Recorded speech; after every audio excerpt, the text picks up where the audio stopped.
صلى عليك الله في عليائه ما صاح داع للأذان وكبرا يا رب صل. السلام عليكم ورحمة الله وبركاته. الحمد لله وحده والصلاة والسلام على من لا نبي بعده. أما بعد فأعوذ بالله السميع العليم من الشيطان الرجيم. رب اشرح لي صدري ويسر لي أمري واحلل عقدة من لساني يفقهوا قولي. معزز سامعین، یہ گرمی کی شدت اور سردی کی شدت دونوں ہی برداشت سے باہر ہوتی ہیں، اور اللہ تعالیٰ کا قرآن مجید میں فرمان ہے ان فی خلق السماوات والارض واختلاف اللیل والنہار لآیات لأولی الالباب الذین یذکرون اللہ قیاما وقعودا وعلی جنوبہم ویتفکرون فی خلق السماوات والارض ربنا ما خلقت هذا باطلا سبحانک فقنا عذاب النار. بے شک یہ زمین کے پیدا کرنے میں ان فی خلق السماوات والارض، آسمانوں اور زمینوں کے ایجاد میں اور دن اور رات کے اختلاف میں اللہ کی بڑی نشانیاں ہیں. یہ گرمیاں اور سردیاں یہ بھی ہمیں اللہ تعالیٰ کی قدرت اور اللہ تعالیٰ کی طاقت اور تصرف یاد کرواتی ہیں.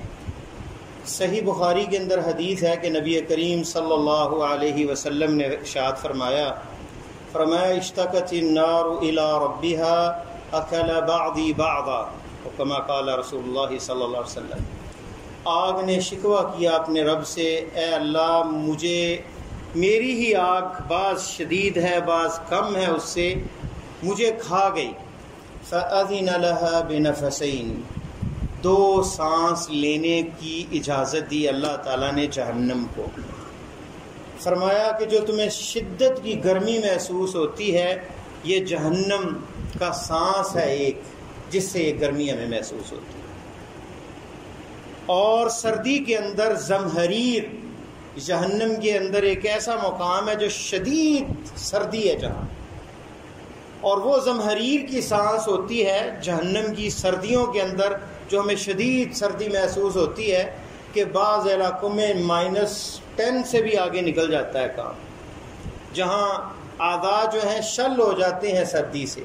اور گرمی میں جیکبا آباد کے اندر 52 درجہ حرارت ہے، اور سائنسدان کہہ رہے ہیں کہ یہ وہ درجہ حرارت اس مقام تک چلا جاتا ہے کہ رطوبت اور درجہ حرارت اتنا زیادہ ہوتا ہے کہ انسانی جسم کی برداشت سے باہر ہے، اور یہ صرف سانس کی وجہ سے جہنم کے.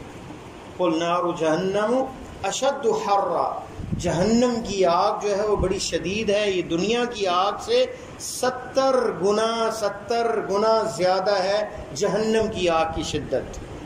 یہ دنیا کی آگ جو ہم برداشت نہیں کر سکتے، اس سے 70 گنا زیادہ جو ہے جہنم کی آگ شدید ہے. تو یہ گرمیاں اور سردیاں یہ موسم تو ہیں، لیکن عقل مند لوگ، اولی الالباب، فکر والے لوگ، وہ اللہ تعالیٰ کی نشانیوں میں، اللہ تعالیٰ کی ان علامات میں نشانیاں ڈھونڈتے ہیں اس رب کی. اور شداد ابن اوس رضی اللہ تعالیٰ عنہ ایک دفعہ لیٹے ہوئے تھے کہ آگ انہیں یاد آ گئی بستر پہ لیٹے ہوئے، اور پھر وہ بستر کو چھوڑ کر اٹھے، وضو کیا، اور ساری رات جو ہے اللہ کے سامنے روتے ہوئے گزار دی کہ اے اللہ مجھے اس جہنم کی آگ سے بچا. ایک اور سلف صالحین میں سے وہ رات ایسے مصلے پہ گزارتے کہ ایک دفعہ ایک عورت آئی اور اس نے دیکھا وہ چٹائی جس پہ نماز پڑھی جاتی ہے وہ گیلی ہوئی پڑی تھی، اور کہنے لگی شاید کسی بچے نے پیشاب کر دی ہے. انہوں نے کہا کسی نے پیشاب نہیں کیا اس پہ، یہ رات وہ امام جو اس گھر میں رہتے تھے ان کے رونے کی وجہ سے یہ گیلا ہو گیا. تو جہنم کی آگ بہت شدید ہے، اور یہ ہمارے لیے عبرت ہے، اور ہمارے لیے یہ گرمی جو ہے اس سے ہم اے سی کے اندر بیٹھ کے اپنے چند گھنٹے تو پرسکون گزار لیتے ہیں، لیکن ہمیں فکر ان چیزوں کی بھی کرنی چاہیے کہ یہ دنیا عارضی ہے، ختم ہو جائے گی، اور پھر جو ہمیں وہاں پہ آخرت میں جیسے ہم نے دنیا میں بندوبست کیا ہے اپنی آرام کے لیے محنت کی، اے سی لگوایا اور اس کا بل بھی دیتے ہیں بھاری، لیکن آخرت کے اندر نہ مال کام آئے گا، لا ينفع مال ولا بنون، نہ اس دن مال کام آئے گا نہ بیٹے کام آئیں گے. اور اس دن تو یوم یفر المرء من اخیہ وامہ وابیہ، ماں سے، باپ سے، اولاد سے، جن کے لیے جھوٹ، دغا، رشوت ہر چیز ہوتی ہے، پیسے بیوی کے لیے، بچوں کے لیے اکٹھے کرتا ہے، یہ سب پھیر جائیں گے، منہ پھیر لیں گے اور بھاگیں گے، فرار ہوں گے ایک دوسرے سے، اور ایک دوسرے سے بھاگیں گے. سبب کیا ہوگا کہ کوئی نیکی نہ دینی پڑ جائے. تو جیسے ہم نے دنیا میں بندوبست کیا ہے جو عارضی زندگی ہے، اور جو ابدی سرمدی ہمیشہ کی زندگی ہے جس میں موت کو ذبح کر دیا جائے گا، اس کے لیے بھی ہمیں ٹھنڈک کا بندوبست کرنا چاہیے. آگ سے بچنے کے لیے دیکھیں نبی کریم صلی اللہ علیہ وسلم کن الفاظ کے ساتھ لوگوں کو تربیت دیتے تھے. اللہ تعالیٰ نے کن الفاظ کے ساتھ کہا، اے لوگو قو انفسکم واہلیکم نارا، اپنے آپ کو اور اپنے اہل خانہ کو آگ سے بچا لو. اور اللہ کے پیارے حبیب صلی اللہ علیہ وسلم کیا فرماتے ہیں، اتقوا النار ولو بشق التمرہ، لوگو آدھی کھجوری اللہ کی راہ میں خرچ کر دو اور آگ سے اپنے آپ کو بچا لو. تو آگ جو ہے جہنم کی آگ، اس سے جو ہے صالحین کی نیندیں اڑ جاتی تھی. اور آج ہمارا بال حرکت نہیں کرتا، ہم میں کوئی، ہمارے دل اتنے سخت ہو چکے ہیں، او اشد قسوہ، اتنی قساوت آ چکی کہ پتھر سے بھی سخت ہو چکے ہیں کہ ہمیں جو ہے جہنم اور جنت ہمارے اندر کوئی تبدیلی نہیں لاتی. عمر بن الخطاب رضی اللہ تعالی عنہ نماز پڑھاتے، جہنم کا تذکرہ ہوتا، آیات جہنم والی پڑھتے تو مہینے مہینے کتنے کتنے دن گھر میں بیمار پڑ جاتے، لوگ عیادت کے لیے جاتے.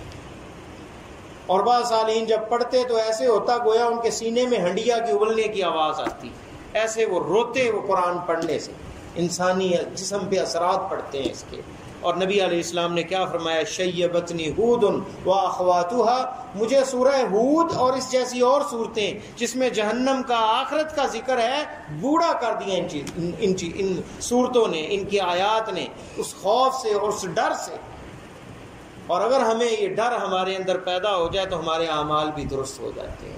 جہاں جنت کا شوق ہمارے اندر رغبت پیدا کرتا ہے اور ہمیں ابھارتا ہے کہ ہم نیکی کے کام کریں، وہاں جہنم کا تذکرہ بھی ہمیں ڈراتا ہے کہ ہم برے کاموں سے بچ جائیں اور اپنی عاقبت کی فکر کریں. یہ دنیا عارضی ہم نے سوار لی مکیف کے ساتھ، یہ اے سی کے ساتھ، ایئر کنڈیشن کے ساتھ، ٹھنڈے پانی کے ساتھ. قیامت کے روز سورہ اعراف میں اللہ تعالیٰ نے ذکر کیا ہے کہ جہنمی پانی مانگیں گے، ان افیضوا علینا مما رزقکم اللہ، ہمیں وہ دو جو تمہیں اللہ نے رزق دیا ہے. اور وہاں 500 سال تک کوئی جواب نہیں ملے گا. اور پھر انہیں کہا جائے گا اخسؤوا فیہا ولا تکلمون، ذلیل ہو کے پڑے رہو اس میں اور گفتگو نہ کرو. تو اس پانی کے لیے، اس قیامت کے اندر ٹھنڈا پانی اگر چاہیے، اور حوض کوثر سے پیارے حبیب صلی اللہ علیہ وسلم کے ہاتھ سے ٹھنڈا پانی اور میٹھا وہ پانی چاہیے، تو آپ کی سنت کو اپنانا ہوگا، حرام کاموں سے اپنے آپ کو بچانا ہوگا، اور اس دنیا کے اندر آخرت کی فکر کرنی ہوگی، کیونکہ یہ دنیا مزرعۃ للآخرہ، جو ہم بوئیں گے کل کاٹیں گے. اور دنیا کے اندر بھی ایسا ہے، خیر کا بدلہ خیر کے ساتھ ہے. لا یحیق المکر السیء الا باہلہ، مکر کرنے والا، بری نیت کرنے والے کو بدلہ اسے دنیا میں مل جاتا ہے، دنیا میں سزا مل جاتی ہے. اچھا سوچیں اور اچھا کریں، لوگوں سے بھلا رکھیں، لوگوں پر احسان کریں، نماز کی پابندی کریں، واجبات ادا کریں، حرام سے بچیں، تاکہ ہمیں آخرت کی سعادت اور آخرت کی خیر اور بھلائی مل سکے. اللہ سے دعا ہے کہ اللہ خاتمہ ایمان پہ فرمائے اور دنیا اور آخرت ہماری آسان فرمائے. السلام علیکم.